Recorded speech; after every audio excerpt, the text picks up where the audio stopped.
Bristol Community College, Mathematics with Dan Avedikian, Math 060, Topics in Developmental Mathematics, Section 4.9, Problem 12. This is Section 4.9, Problem 12. It says, find the final amount for $10,000 invested at 12% simple interest for 20 years. So the first part of any of these finance problems, which of the two formulas used? Simple interest formula or compound interest formula? As you read the question carefully, it should be clear. This one says simple interest, so we are going to use the simple interest formula, which is I equals PRT. I is the interest earned, which we will find. P is the principal or initial investment, which for this problem is $10,000. R is the rate as a decimal. So this says 12%. So as a decimal, 12% is 0.12.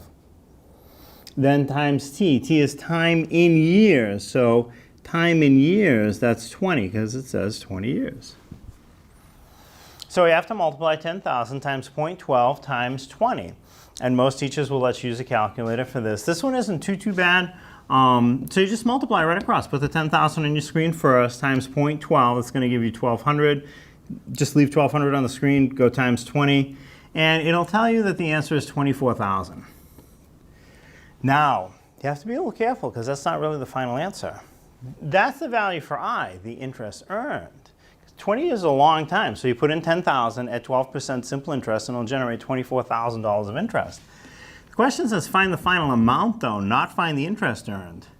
So that final amount is equal to the principal or initial investment plus the interest earned, I. So the principal is 10,000, that's what you put in initially to start the investment, and after 20 years it earns $24,000 of interest, more than the initial investment, and combined that's $34,000. Now again, because it's a question about money, I'll put a dollar symbol and I'll write it nicely, 34,000, I'll put in the comma and even say no cents. So if you invest $10,000 at 12% simple interest, after 20 years you'll have a total amount of $34,000, which is quite a bit, but 20 years is a very long time.